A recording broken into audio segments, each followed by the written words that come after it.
Syaban mula melangkah pergi, hati ini terasa sunyi.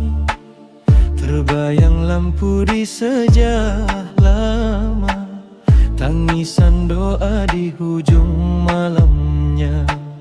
Dulu ku alpa mengejar dunia, Ramadan datang membuka jiwa. Kini ku rindu suara azan memanggil hati kembali Tuhan.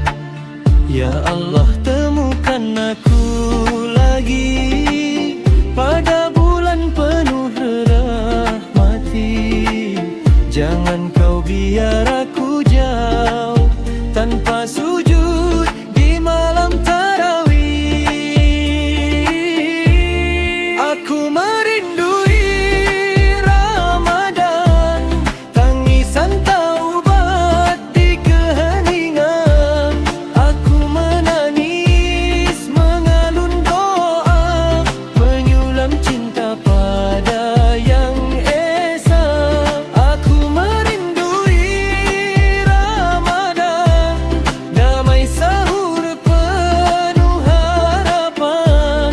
Jika ini Ramadan terakhirku, izinkan aku kembali padamu.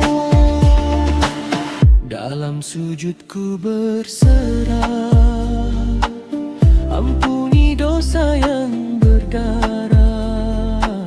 Jangan kau tarik cahaya sebelum sempat ku berubah.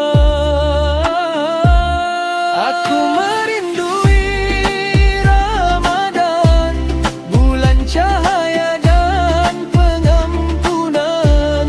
Biar air mata jadi saksi, hamba ini ingin kembali.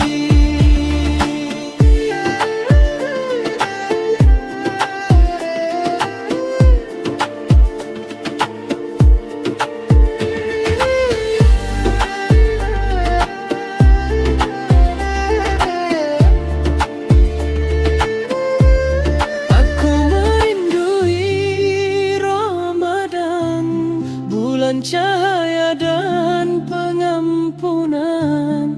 Biar air mata jadi saksi, hamba ini ingin kembali.